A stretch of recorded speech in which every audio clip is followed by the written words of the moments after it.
علی بھائی کی جانب سے اکثر اوقات مین سٹریم الیکٹرانک میڈیا پر آنے والے مبصرین پر یہ اعتراض اٹھایا جاتا رہا ہے کہ یہ لوگ محرم الحرام میں صرف یزید کی مذمت کرتے ہیں اور امیر شام حضرت معاویہ رضی اللہ تعالیٰ عنہ سے صرف نظر کر کے حق چھپاتے ہیں، لیکن الحمدللہ اس 10 محرم الحرام 1441 کے موقع پر مشہور ٹی وی مبصر اور صحافی جناب اوریہ مقبول جان صاحب نے 10 سپتمبر 2019 بمطابق 10 محرم الحرام 1441 اپنے نیو ٹی وی کے پروگرام حرف راز میں کھلے عام امیر شام کی غلطیوں کو ہائی لائٹ کیا ہے۔ پلیز اس موقع پر کم از کم ان کی تعریف کر دیں۔ جی ہم تو تعریف کرتے ہیں جی، پہلے بھی تعریف کرتے ہیں۔ دیکھیں یہ اوریہ مقبول جان صاحب جو ہیں حفظہ اللہ تعالی، یہ آپ سمجھیں کہ باقیات الصالحات ہیں ہمارے مین سٹریم الیکٹرانک میڈیا میں کہ جو ریلیجن کے اوپر بات کرتے ہیں۔ آپ کو کئی معاملات میں ان سے اختلاف ہو سکتا ہے، مجھے بھی شدید اختلاف ہے، خصوصاً انہوں نے ہمارے جو آپ کو پتہ ہے کہ ملک کے اندر ایک دھرنا سیاست شروع ہوئی دین کے نام کے اوپر، اور اس دین کے نام پہ جو کچھ ہوا یعنی وہ ایک بڑا تلخ حقیقت ہے۔ اس موقع پر انہوں نے جس طریقے سے ان کو سپورٹ کیا اور ان کی غلطیوں کو ہائی لائٹ نہیں کیا، مجھے شدید اختلاف ہے ان سے، اور میں نے اس کا اظہار اپنی ملاقات میں بھی ان سے کیا تھا۔ 22 فروری 2018 کو وہ ہمارے جہلم شہر میں آئے تھے، اس سے پہلے ہی انہوں نے کسی کے ذریعے میرا فون نمبر ارینج کیا، پھر انہوں نے مجھ سے کہا کہ میں نے ملاقات کرنی ہے تو آپ مجھے ٹائم دیں۔ میں نے کہا سر آپ ہمارے بزرگ ہیں، ٹائم والا معاملہ کہ جب بھی آپ آئیں گے انشاءاللہ تعالیٰ میں خود حاضر ہو جاؤں گا۔ تو پھر میری کافی ڈیٹیل ان سے ملاقات ہوئی، اس کے اوپر آپ کو میرے یوٹیوب پہ ایک کلپ بھی مل جائے گا، اوریہ مقبول جان صاحب اور انجینئر محمد علی مرزا کی میٹنگ، اس حوالے سے آپ کو وہ ڈیٹیل مل جائے گا۔ اس میں میں نے وہ اس پوری میٹنگ کی رودات بھی سنائی تھی، اور اس میں نے اس طرح کی ساری چیزیں بھی ان کے ساتھ ڈسکس کی۔ اس ڈسکشن کے دوران مجھے ایک چیز بڑی کھل کر سامنے آئی کہ جو اوریہ مقبول جان صاحب ہیں انہوں نے خلافت و ملوکیت پڑھی ہوئی ہے مولانا مودودی رحمہ اللہ تعالیٰ کی، اس لیے ان کو یہ سارے معاملات کلیئر ہیں، اور مجھے کہنے لگے کہ میں نے خلافت و ملوکیت کے حوالے سے تمہارے جتنے لیکچرز ہیں وہ آلموسٹ دیکھے ہیں، خصوصاً مولانا اسحاق مدنی رحمہ اللہ تعالیٰ المتوفیٰ 2013 عیسوی، ان کے ساتھ جو میرا 1 to 1 40 کوسچنز کا کوسچن آنسر سیشن ہوا تھا، وہ کہتے ہیں میں نے بڑے غور کے ساتھ سنا ہے، اس لیے مجھے یہ سارے معاملات کلیئر ہیں، ان کو یہ پورے کے پورے ایشوز کلیئر ہیں۔ البتہ اس دفعہ انہوں نے بڑی جرت کی ہے کہ جو اس ایشو کو کھول کر پبلک کے سامنے بیان کیا ہے، اور میں نے یہ خود ویڈیو دیکھی ہے، اور مجھے ذاتی طور پہ بڑی خوشی ہوئی کہ ہمارے مین سٹریم میڈیا میں لوگوں کو یہ بات سمجھ آئی ہے کہ ٹوٹی کمند کہاں، سب کے سب لوگ یزید سے شروع ہو کے یزید پہ بات ختم کرتے ہیں۔ میں نے پہلے بھی کئی دفعہ عرض کیا کہ یزید تو اس سسٹم کا نمائندہ بن کے سامنے آیا ہے جس سسٹم میں بگاڑ اس سے پہلے آ چکا ہوا تھا۔ جب تک آپ اس بگاڑ کو ایڈریس نہیں کرتے اس وقت تک آپ پبلک کو صحیح بات بتا نہیں سکتے۔ اس پروگرام کے اندر انہوں نے بڑی دلیری کی ہے، اور وہ پروگرام نشر بھی 10 محرم والے دن ہوا ہے، اور اس دفعہ بائی چانس آپ کو پتا ہے کہ 10 سپتمبر 2019 اور 10 محرم 1441 ہجری کو انسائیڈ کر گئے تھے ایک ہی دن۔ تو وہ حرف راز نام کا نیو ٹی وی کے اوپر ان کا جو پروگرام آتا ہے وہ یوٹیوب پہ رکھے، آپ دیکھ لیں۔ اس میں انہوں نے بڑی دلیری کے ساتھ یہ بات کی کہ خلافت راشدہ 30 سال ہے، جو میں نے اکثر اوقات اپنی حدیث کی روشنی میں جتنے لیکچرز ہیں اس میں بیان کی ہے کہ ابو داؤد ترمذی میں حدیث موجود ہے، نبی علیہ السلام نے فرمایا کہ میری وفات کے بعد خلافت علی منہاج النبوہ 30 سال تک رہے گی۔ پھر حضرت سفینہ رضی اللہ تعالیٰ عنہ جو یہ حدیث روایت کرتے ہیں، وہ اپنے شاگرد سے کہتے ہیں کہ بیٹا گن، ابو بکر کے 2 سال، عمر کے 10 سال، عثمان کے 12 سال اور علی کے 6 سال، جس میں حسن ابن علی کے 6 مہینے بھی شامل ہیں، وہ 5.5 سال پلس 6 منتھ۔ پھر حضرت سفینہ کہتے ہیں کہ نبی علیہ السلام نے فرمایا تھا اس کے بعد ملوکیت شروع ہو جائے گی، بادشاہت۔ تو وہ شاگرد کہتا ہے کہ یہ جو آل امیہ جو ہے، بنو زرقہ، بنو مروان، یہ تو کہتے ہیں کہ علی علیہ السلام خلیفہ ہی نہیں ہے۔ اس حدیث میں امام ابو داؤد نے 4646 نمبر حدیث میں علی علیہ السلام لکھا ہے۔ تو حضرت سفینہ کو اتنا غصہ آتا ہے، وہ کہتے ہیں کہ ان کی پیٹھ سے یہ جھوٹ نکلا ہے، اور ترمذی کے الفاظ ہیں کہ ان کی جو حکومت ہے وہ شریر ترین بادشاہت ہے روئے ارض کی۔ اور یہی حدیث مسند ابی داؤد 43 میں آتی ہے، اس میں الفاظ ہیں کہ وہ پھر شاگرد پوچھتا ہے کہ اگر خلافت 30 سال ہے تو حضرت معاویہ کے کیا سٹیٹس ہے؟ تو وہ کہتے ہیں وہ اسلام کے پہلے بادشاہ ہیں، خلیفہ راشد نہیں ہے۔ اور اسی کا ایک طریق مصنف ابن ابی شیبہ میں آتا ہے، اس میں جب شاگرد پوچھتا ہے تو وہ کہتے ہیں کہ بنو امیہ کی حکومت شریر ترین بادشاہت ہے اور ان شریر ترین بادشاہوں میں پہلا بادشاہ معاویہ ابن ابی سفیان ہے. ہم تو خیر رضی اللہ عنہ ہی کہیں گے, وہ صحابی نے ان کے اوپر کمنٹس کیے, آپ اندازہ کریں.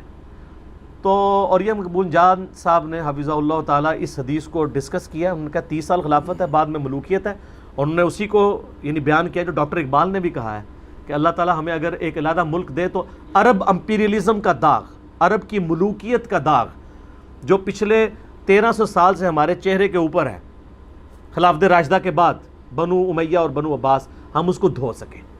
تو ڈاکٹر اقبال نے بھی یہ بات کی تھی, یعنی یہ اوریہ صاحب نے کوئی نئی بات تو نہیں کی ہے, اور ڈاکٹر اقبال سے پہلے احادیث میں موجود ہے. مودودی صاحب نے جو کچھ لکھا ہے وہ سب کچھ احادیث کی روشنی میں لکھا ہے, اور میں نے اس کے دفاع کے اوپر ایک پورا ریسرچ پیپر بھی لکھ دیا ہے جناب. یہ واقعہ کربلا کا حقیقی پس منظر 72 صحیح الاسناد احادیث کی روشنی میں. 72 کا ٹائٹل میں نے شہدائے کربلا کی نسبت سے لیا ہے, ورنہ احادیث میں 200 سے زیادہ ہیں. اکثر احادیث بخاری اور مسلم سے ہیں. پورا سنیت کا مقدمہ پیش کیا ہے حضرت عمر کی شہادت سے لے کر شہادت حسین علیہ السلام تک, اور اس میں اکثر احادیث بخاری مسلم سے ہیں. اور مین بڑے بڑے ٹاپکس کور کیے ہیں کہ خلفائے راشدین کون ہیں, اس کے بعد پھر حضرت عثمان کی شہادت کے جعلی اسباب نہیں اصلی اسباب کیا تھے, جنگ جمل صفین نہروان, اس کے بعد حضرت معاویہ کا دور ملوکیت, پھر صلح حسن والا معاملہ بھی, اور یزید کی ولی عہدی, اور الٹیمیٹلی حسین ابن علی کی مظلومانہ شہادت. یہ سب ٹاپکس میں نے کور کیے ہیں. اس کو آپ سافٹ کاپی ہماری ویب سائٹ ahlesunnatpak.com سے ڈاؤن لوڈ کر سکتے ہیں فریلی, اور ڈاک میں بھی آپ فری کاپی یہ ریسرچ پیپر اور اس کے علاوہ 8 ریسرچ پیپر اور ہیں 9 ٹوٹل, اور 3 اذکار کارڈ ہیں. صبح و شام کے سنت اذکار, فرض نماز کے بعد کے سنت اذکار, اور جادو ٹونا وبائی امراض اور قدرتی حادثات سے بچنے کے سنت اذکار. یہ آپ 12 کا پیکج فری ہم بھیجتے ہیں اللہ کے فضل سے. صبح 9 سے لے کر مغرب تک ہمارا فون نمبر کھلا ہوتا ہے اکیڈمی کا, +92-321-5900162 نمبر ہے. پاکستان میں کریں گے تو 0321-5900162 رابطہ کریں, اور ٹیکسٹ میسج بھیج کے آپ مفت ایک اپنا سیٹ منگوا سکتے ہیں. انشاءاللہ تعالیٰ آپ پڑھیں تو آپ کو حقائق پتہ چلیں گے. اور یہ صاحب نے اس میں یعنی کنکلوڈ کیا ہے خلافت و ملوکیت کو ہی آپ سمجھ لیں. اس میں انہوں نے بات کی ہے کہ حضرت معاویہ رضی اللہ تعالیٰ عنہ کا جو دور ملوکیت ہے اس میں 3 چیزوں میں بڑی خرابی آئی ہے. نمبر 1, اکاؤنٹیبلٹی ختم ہو گئی, کہ آپ وقت کے حکمران کو یہ پوچھ نہیں سکتے کہ تو نے یہ کام کیوں کیا, یہ کیوں نہیں کیا. پھر اس میں انہوں نے مثال دی ہے کہ جیسے حضرت عمر سے تو بڑے مجمع میں لوگ پوچھ لیتے تھے آپ نے یہ کرتا کہاں سے سلوا لیا, یہ آزادی چھین گئی. دوسری چیز انہوں نے کہی کہ جو مال غنیمت اور بیت المال ہے اس کو مس یوز کرنا شروع کر دیا گیا, اپنے چاہنے والوں کو تحائف سے نوازنا شروع کر دیا گیا. جو مسلمانوں کی ملکیت تھی جس کو خلفائے راشدین کبھی مس یوز نہیں ہونے دیتے تھے, اپنی ذات کے لیے بھی نہیں. اب کئی واقعات ابو بکر, عمر, عثمان و علی رضی اللہ عنہم اجمعین وعلیہم السلام اجمعین کے آپ کو مل جائیں گے, وہ آج ذکر کرنے کی ضرورت نہیں ہے. اور تیسرا انہوں نے کہا کہ انہوں نے جو یہ نظام حکومت تھا اسے اپنی خاندان کی میراث سمجھ لیا اور اپنے بعد اپنے بچے کو ولی عہد نامزد کر دیا. یہ 3 بڑی خرابیاں انہوں نے گنوائی ہیں. ان خرابیوں کے اوپر میرے ماشاءاللہ تعالی گھنٹوں کی ویڈیوز موجود ہیں. ایک ویڈیو میں ضرور ریفر کروں گا, اور وہ ہے رپلائی ٹو مولانا الیاس قادری آن حضرت معاویہ رضی اللہ تعالیٰ عنہ. 2 گھنٹے کی ہے. جب یہ فتنہ اٹھا نا بے گناہ بے خطا معاویہ معاویہ نعوذ باللہ من ذالک, تو میں نے اس کے جواب پہ ایک کاؤنٹر نیریٹو دیا تھا. بخاری اور مسلم سے احادیث بیان کی تھی, عام کتابوں سے نہیں, اور میں نے بتایا تھا یہ تو بالکل جعلی نعرہ ہے. وہ آپ میری ویڈیو دیکھ لیں تو اس میں نے 2 گھنٹے میں یہ سارے کے سارے ایشوز کو ریزالو کیا. لیکن چونکہ اب اوریہ صاحب نے یہ بہت بڑی بات کی ہے, عام لوگوں نے تو شاید اس کو اوور لک کر دیا ہو. اب جب میری یہ ویڈیو چڑھے گی تو اوریہ صاحب کی بریکٹس کے اندر لوگ جو ہے نا وہ عزت افزائی کریں گے انورٹڈ کامرس میں. تو میں اس لیے ان کی 3 باتوں کو سپورٹ کرنے میں درجنوں حدیثیں پیش کر سکتا ہوں, لیکن میں 3 باتوں پہ 3 ہی حدیث پیش کروں گا, ہر ایک کے ثبوت میں ایک حدیث جو مجھے یعنی زبانی فی البدی یاد ہے. اور وہ 3 احادیث ہماری مین سٹریم کی اہل سنت کی کتابیں جو یہاں پہ پڑھی نہیں ہوئی, صرف پڑھی ہوئی بھی ہیں, علماء کے شوکیسوں میں تو پڑھی ہوتی ہیں، پڑھی نہیں ہوتی. کیوں؟ کیونکہ نہ میں وہابی نہ میں بابی، میں ہوں مسلم علمی کتابی. نہ ہم سو کالڈ وہابی ہیں، کوئی علمی بات کرے اسے کہتے ہیں یہ وہابی ہے، اور نہ ہم بابوں کا دفاع کرنے والے بابی ہیں، ہم علمی کتابی مسلمان ہیں. یہ جو انہوں نے بات کی نا کہ بیت المال کا مس یوز ہونا شروع ہو گیا، مسلمانوں کا جو مال تھا وہ مس یوز ہوا، اس کو سپورٹیو حدیث ہے صحیح مسلم میں انٹرنیشنل نمبر کے مطابق 4776، آپ کھول کے پڑھ لیں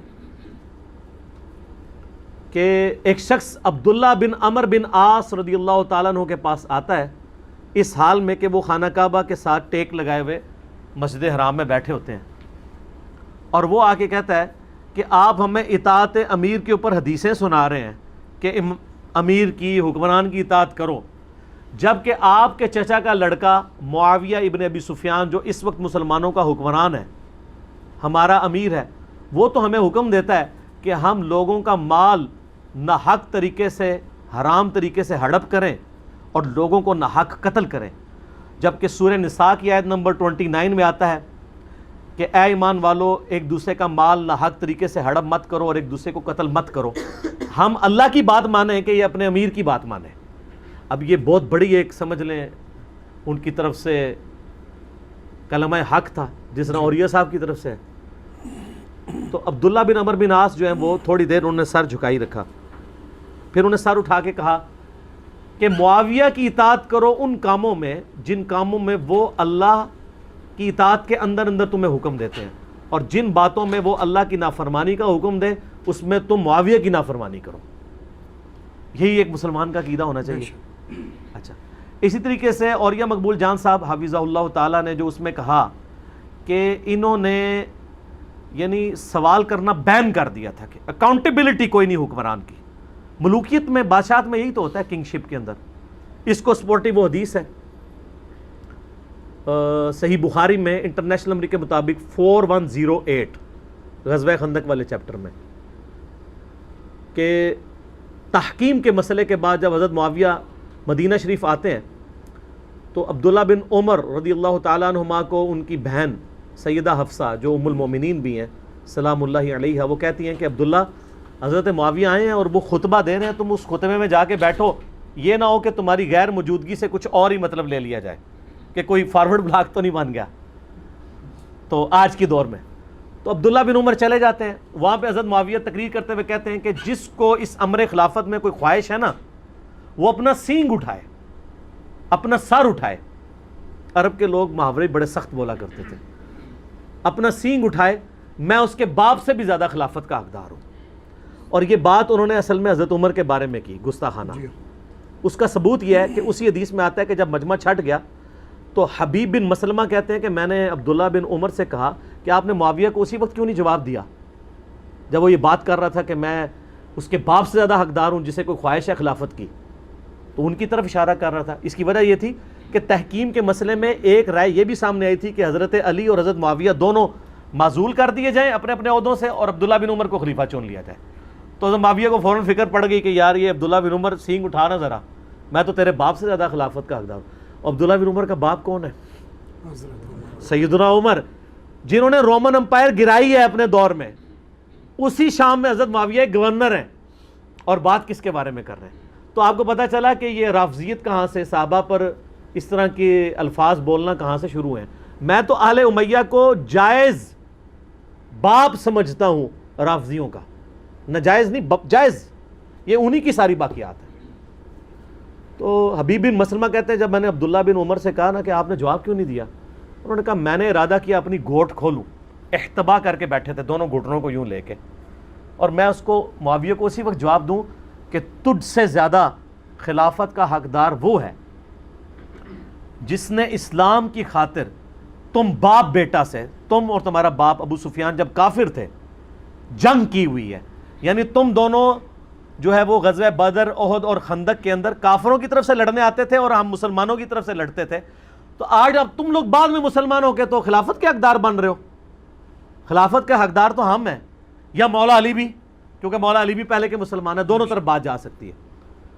تو کہتے ہیں پھر میں فتنے اور خون ریزی کے ڈر سے خاموش ہو گیا، اور پھر مجھے جنت کی نعمتیں یاد آ گئیں اور میں نے اسی پر اکتفا کر لیا.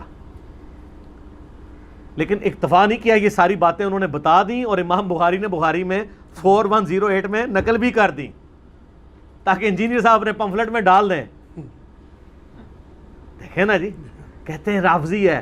میں نہیں سر، نا بخاری مسلم کو، رافضی کو، مجھے نہ کہو، تاکہ ہم آپ پر منکرین حدیث ہونے کا فتویٰ لگائیں. ہم آپ سے کربلا اور صفین اور نہروان اور جمل نہیں ڈسکس کریں گے، حجیت حدیث کا مقدمہ ڈسکس کریں گے. صحیح. اچھا، تو جنگ جمل صفین نہروان بھی میں نے الحمدللہ اس کے اندر کور کی ہوئی ہے. اس کے بعد وہ راوی کہتا ہے کہ عبداللہ بن عمر نے خاموشی اختیار کر کے اپنی عزت بھی بچا لی اور اپنی جان بھی بچا لی. بے شک. تو جب حکمران سے آپ کو عزت اور جان کا خطرہ ہو تو وہ حکمران کیا ہوتا ہے؟ وہ بادشاہی ہوتا ہے. جی. یہ جمہوریت نہیں ہوتی ہے، یہ خلافت نہیں ہوتی ہے کہ آپ کو کوئی پوچھ نہ سکے. جمہوریت میں وہ یورپین جمہوریت کی بات نہیں کر رہا ہوں، اسلامک ڈیموکریسی، اس میں آپ پوچھ سکتے ہیں، جس کی بات غامدی صاحب کرتے ہیں. میرا یوٹیوب پہ کلپ بھی ہے، اسلامک ڈیموکریسی، ایک طرف غامدی صاحب کی تصویر ہے، ایک طرف ڈاکٹر اسرار صاحب کی، درمیان میں میری. لاکھوں لوگوں نے دیکھا ہے، وہ آپ دیکھیں تو آپ کو پتہ چلے گا کہ ماڈرن ڈیموکریسی، جمہوریت، ماڈرن جمہوریت اسلامک حلال کے دائرے کے اندر ہے. یہ خلافت راشدہ کی ماڈرن فارم ہے، اس سے کوئی بہتر طرز حکومت نہیں ہے. چند ایک چیزیں اس میں ہیں، وہ میں نے اس میں ڈسکس کی ہیں. تو جان بھی بچا لی، مال بھی. تو وہ جو کہہ رہے تھے نا کہ حکمران اکاؤنٹیبل نہیں تھا. تیسری بات اوریہ صاحب نے یہ کی تھی کہ انہوں نے اس کو اپنی نسل کی جاگیر بنا دیا، ملوکیت میں کنورٹ کر دیا، اپنی اولاد میں جاری کر دیا. اور وہ تو پہلے حدیث ہے، نبی صلی اللہ علیہ وآلہ وسلم کی حدیث، سلسلہ احادیث صحیحہ کے اندر شیخ البانی رحمہ اللہ تعالیٰ نے نقل کی ہے کتاب الاوائل امام ابن ابی عاصم کی کتاب سے کہ میری امت کا پہلا شخص جو میری سنت کو بدلے گا وہ آل امیہ سے، بنو امیہ سے ہوگا. اور اس کے ساتھ شیخ البانی لکھتے ہیں کہ اس سے مراد وہ شخص ہو سکتا ہے جو خلافت کو وراثت بنا دے گا. نام نہیں لکھا. بنو امیہ میں خلافت کو وراثت بنانے والا پہلا شخص کون ہے؟ حضرت عثمان تو نہیں ہے، کیونکہ ان کا بیٹا زندہ تھا، انہوں نے نہیں بنایا. اچھا، یہ حضرت عثمان کے پیچھے چھپ جاتے ہیں جب بھی آل امیہ کی بات ہو. او یار، آل امیہ میں حضرت عثمان غنی کا وہی سٹیٹس ہے جو آل امیہ میں عمر بن عبدالعزیز کا ہے. ان دو بندوں کی وجہ سے پوری آل امیہ کو سرٹیفکیٹ دے دیا جائے. جیسے بعض اہل حدیث کہتے ہیں کہ شیخ زبیر صاحب کی وجہ سے ہمیں یزیدی کہنا چھوڑ دیں. ایک شیخ زبیر صاحب کا بینیفٹ پورے مکتبہ اہل حدیث کو تو نہیں دیا جا سکتا جب تک کہ آپ کی غالب اکثریت جو ہے یزید کو کنڈیم کرنا نہ شروع کر دے. وہ تو زبیر علی صاحب کو کریڈٹ ملے گا نا، جنہوں نے یزیدیت کو ننگا کیا ہے. جی. یہاں پہ بھی حضرت عثمان کے پیچھے نہ چھپیں، بڑی پرسنالٹیز کے پیچھے نہ چھپیں. اپنے گناہوں کو چھپانے کے لیے حضرت عثمان کی ڈھالنا استعمال کریں. ٹھیک ہے. تو سیدنا عثمان غنی رضی اللہ تعالیٰ عنہ نے اپنے بچے کو خلیفہ نہیں بنایا. اب شیخ البانی نے یعنی ڈائریکٹ نام تو نہیں لکھا لیکن اشارہ دے دیا. یہ محدث اعظم البانیہ اور محدث اعظم سعودیہ ہیں، شیخ ناصر الدین البانی المتوفیٰ 1999 عیسوی، جن کی تحکیم آپ احادیث کے اوپر پڑھ رہے ہوتے ہیں، یہ حدیث صحیح ہے، یہ ضعیف ہے، یہ شیخ البانی. تو پہلا شخص وہ ہے. اور دوسری طرف حسن ابن علی کو مولا علی نے نامزد نہیں کیا. مسند ابی یعلا میں صحیح سند سے ہے کہ مولا علی خطبے کے لیے چڑھے. میں نے یہ ساری باتیں، پریشان نہیں ہونا، اس پمفلٹ میں ڈالی ہوئی ہیں. اور کہا کہ میں نے نبی علیہ السلام سے سنا تھا کہ اے علی، کہ ایک شخص آئے گا جو تیرے سر کے خون سے تیری داڑھی کو رنگ دے گا، یعنی تجھے قتل کر دیا جائے گا. تو ایک شخص کھڑا، اس نے کہا اے امیر المومنین، ایسا شخص اگر ہمارے ہتھے چڑھ گیا تو ہم تو اس کو اور اس کی ساری اولاد کو ذبح کر دیں گے.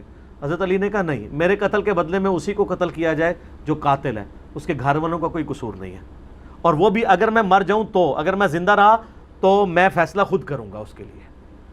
ٹھیک ہے. تو پھر اس شخص نے کہا کہ اے امیر المومنین، تو آپ اپنا خلیفہ کو نامزد کر دیں. تو انہوں نے کہا میں تمہیں ویسے ہی چھوڑ کے جاؤں گا جس طرح نبی علیہ السلام ہمیں چھوڑ کے گئے تھے، میں اپنا جانشین کسی کو نہیں بناؤں گا. تو پھر اس نے ایکسپلائٹ کیا، اس نے کہا امیر المومنین، آپ اللہ کو کیا منہ دکھائیں گے، آپ ہمیں بغیر امیر کے چھوڑ کے جا رہے ہیں. تو انہوں نے کہا اللہ تعالیٰ کو میں منہ یہ دکھاؤں گا کہ میں نبی کی سنت پہ عمل کر رہا ہوں، اور دوسرا اللہ سے میں عرض کروں گا کہ اے اللہ، اگر ان کے لیے کوئی خیر باقی رکھی ہے تو ان کو میرے بعد کوئی اچھا حکمران دے دینا، اور اگر تو نے ان کی تقدیر میں کچھ اور ہی فیصلہ کیا ہوا ہے تو میں تو اللہ تعالیٰ کو کوئی اس معاملے میں کچھ نہیں کہہ سکتا. تو میں تو نبی علیہ السلام کی سنت پہ عمل کروں گا. تو آل امیہ کا پہلا شخص ہوگا جو میری سنت کو بدلے گا. اور سنت کیا بدلی ہے؟ صحیح بخاری اٹھا کے دیکھ لیں, 4827 نمبر حدیث ہے, 4827 میں نے اس میں ڈالی ہوئی ہے. عبداللہ بن عمر, حضرت عمر کے بیٹے کے ساتھ جو حضرت معاویہ کا معاملہ ہوا وہ تو آپ نے سن لیا. اب ابو بکر کے بیٹے کے ساتھ سنیں کیا ہو رہا ہے. شیخین کے بیٹوں کے ساتھ یہ لوگ کیا کر رہی ہے آل امیہ. صحیح بخاری 4827, مروان بن حکم مسجد نبوی کے ممبر پہ چڑھا اور اس نے باتیں یعنی گفتگو کرنے کے دوران یزید ابن معاویہ کی تعریف کرنی شروع کی. حضرت معاویہ کے دور حکومت میں یہ گورنر تھا مدینے کا. تو اس نے کہا کہ اچھا یہ حدیث جو ہے نا صحیح بخاری میں بھی ہے اور تفسیر ابن کثیر میں بھی. سر تفسیر ابن کثیر میں سورہ احقاف کی تفسیر میں یہ حدیث آتی ہے. میرا یوٹیوب پہ ایک کلپ بھی ہے, آپ اگر وہ دیکھ لیں, اس میں نے یہ ساری جو ہے نا وہ ڈسپلے کروائی ہیں. ہاں, حضرت معاویہ رضی اللہ تعالیٰ عنہ امت کے ماموں, کوئی کہتے ہیں نا خال المومنین ہے, اس میں نے یہ ساری ڈسپلے کروائی ہیں, وہ آپ دیکھ سکتے ہیں. وہ بڑا وائرل ہوا ہے وہ والا کلپ. تفسیر ابن کثیر میں, قرآن کی تفسیر میں, کیونکہ اس میں قرآن کی ایک آیت بھی آتی ہے, وہ میں بخاری سے کوٹ کرتا ہوں. اور فتح الباری صحیح بخاری کی شرح میں اس کے سارے طرق انہوں نے جمع کیے ہیں, ابن حجر اسقلانی نے. تو وہ کہتا ہے مروان بن حکم, اللہ تعالیٰ نے امیر المومنین حضرت معاویہ رضی اللہ تعالیٰ عنہ کو یہ بات سجھائی ہے, وہ امت کے وسیع تر مفاد میں چاہتے ہیں کہ اپنے بعد اپنے بیٹے کو اپنا خلیفہ نامزد کر دیں. جس طرح آپ کے بھی یہاں پہ آ کے میرے عزیز ہم وطنوں کہہ رہے ہوتے ہیں لوگ, یہ میرے عزیز ہم وطنوں پہلے سے ہی چل رہا ہے امت کے وسیع تر مفاد میں, پاکستان کے وسیع تر مفاد میں. اسی لیے میں ملوکیت اور ڈکٹیٹرشپ کو دونوں کو سگی بہنیں سمجھتا ہوں, کیونکہ دونوں میں لینگویج ایک ہی یوز ہوتی ہے. ڈکٹیٹرشپ پہ بھی میرا یوٹیوب پہ ایک کلپ ہے, وہ دیکھ لیجیے گا. تو وہ چاہتے ہیں کہ اپنے بعد اپنے بیٹے کو خلیفہ نامزد کر دیں. تو امام بخاری اس کے بعد لکھتے ہیں کہ عبد الرحمن بن ابی بکر, حضرت ابوبکر کا بیٹا, کھڑا ہوا اور اس نے کچھ کہہ دیا. امام بخاری نے وہ نقل نہیں کیا, لیکن یہ بات ضرور تھی کہ وہ گل چوبے علیوں نے کی تھی. ٹھیک ہے, وہ چب گئی اگلے کو, کیونکہ اس کے بعد امام بخاری کہتے ہیں جب اس نے کچھ کہا تو مروان نے کہا پکڑو اس کو, فوراً گرفتار کرو, نیب کے حوالے کرو. آج کے دور میں ٹھیک ہے, فوراً نیب کے حوالے کرو اسے. تو عبد الرحمن بن بکر فوراً مسجد نبوی کے ساتھ ایڈجسنٹ حجرہ تھا سیدہ عائشہ کا, اس میں جا کے چھپ گئے. حضرت عائشہ زندہ تھیں. اب مروان کی اتنی جرت تو نہیں تھی کہ وہاں پہ داخل ہوتا, ساری عوام خلاف ہو جاتی. تو اس کا غصہ ٹھنڈا نہیں ہوا. صحیح بخاری کے الفاظ ہیں, اس نے باہر سے کہا او ابو بکر کے بیٹے, تیرے بارے میں تو قرآن میں آیت نازل ہوئی ہے سورہ احقاف کی, کہ یہ شخص کہتا ہے اپنے ماں باپ سے کہ جو تم مجھے کہتے ہو کہ مرنے کے بعد زندہ کیا جائے گا, یہ اگلے لوگوں کی کہانی ہے. تو یہ جو کفریہ جملے اپنے ماں باپ کو جو بولتا تھا نا, تو تھا. استغفر اللہ. سیدہ عائشہ کو غصہ آیا, وہ پردے میں بولی کہ آل ابی بکر کے بارے میں کوئی آیت نازل نہیں ہوئی سوائے جو آیت میری برات کے لیے نازل ہوئی ہے سورہ نور میں, جب ان پہ تہمت لگی تھی. بخاری میں تو یہ بڑی سادہ سی, ویسے اتنی بھی سادہ نہیں ہے حدیث, لیکن باقی کتابوں میں تفسیر ابن کثیر میں سارے کے سارے طرق جمع کیے ہیں. حافظ ابن کثیر نے بھی, فتح الباری میں ابن حجر اسقلانی نے, اور انجینئر صاحب نے بھی. سنن نسائی الکبریٰ کے اندر بھی, امام نسائی کی جو کتاب ہے, یہ سارے طرق میں نے اس میں جمع کیے ہیں. اس میں لکھا ہوا ہے کہ وہ جو آتا نا کہ عبد الرحمن بن ابی بکر نے کچھ کہا, اور اس سے پہلے جو ہے کہ مروان نے کہا. مروان نے تو جو خطبہ کیا نا کہ اللہ تعالیٰ نے ایک بات سجھائی ہے, اس کے آگے اس نے کہا کہ یہ اسی طریقے سے خلیفہ نامزد کر رہے ہیں جس طرح کہ ابو بکر نے بھی تو عمر کو خلیفہ نامزد کیا تھا. تو حضرت عمر کیا ابو بکر کے بیٹے تھے؟ اور دوسرا, وہ مشورے کے بعد انہوں نے نامزد کیا تھا, ملوکیت نہیں بنائی تھی, اولاد تو ہے ہی نہیں تھی. بیٹا تو ان کا عبد الرحمن بن ابی بکر خود زندہ تھا جو وہاں بیٹھا ہوا تھا. اسی کو تکلیف ہونی تھی نا کہ مجھے تو بیٹے خلیفہ نہیں بنایا گیا, خام خواہ تو کہہ رہے ہیں کہ ابو بکر نے بھی کیتا سی. ابو بکر نو ویسے ہی بچ لے آ رہے ہو. ابو بکر نے عمر کو بنایا تھا تو لہٰذا معاویہ یزید کو بنانا چاہتے ہیں. دیکھیں ان لوگوں کی مت کیسے ماری ہوئی ہوتی ہے, کس بات کو کہاں سے جوڑ دیتے ہیں. جب مت ماری ہے تو یہی بات.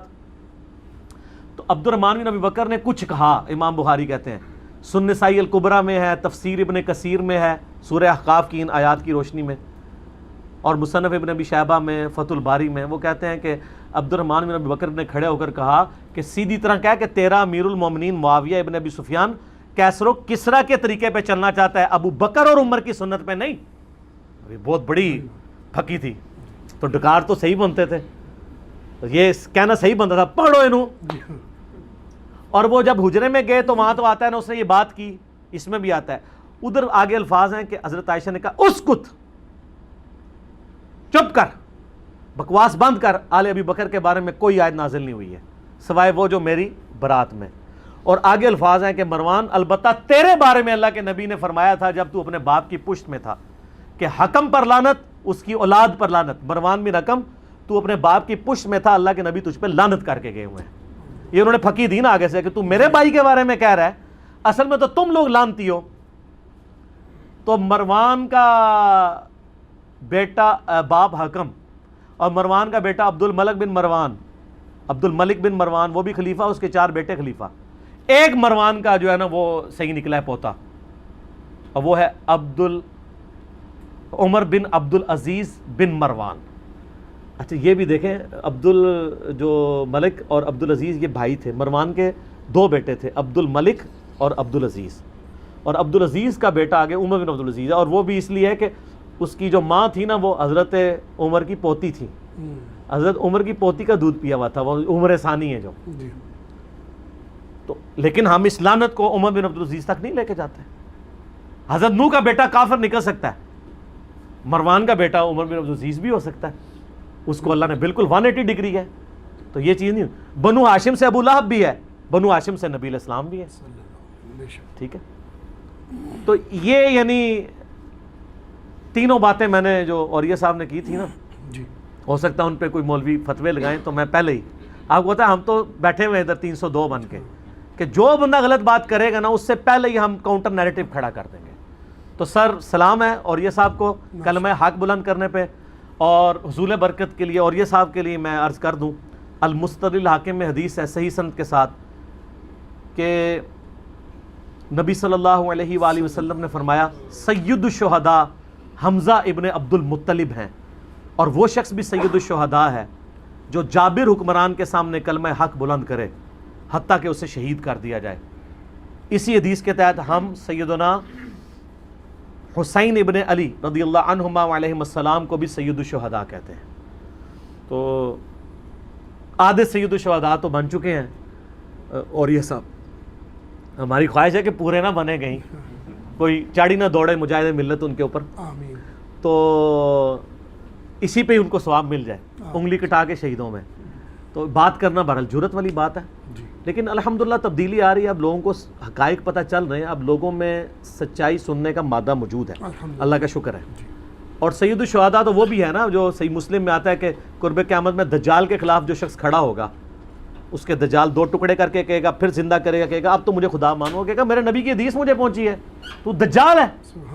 تو جو قرآن و حدیث پہ چلنے والے ہیں وہ شعبتوں سے، استدراج سے اور انورٹڈ کاما میں سو کالڈ کرامات سے متاثر نہیں ہوتے، وہ کتاب و سنت کو فالو کرتے ہیں. استدراج ہیں جس کے اوپر یہ لوگ چل رہے ہوتے ہیں، تو وہ علمی کتابی ہوگا انشاءاللہ، امید ہے. تو آپ بھی جھوم جھوم کے نا صبح شام ایک دفعہ کہا کریں کیا کہ نام ہے بابی، نام ہے بابی، میں ہوں مسلم علمی کتابی.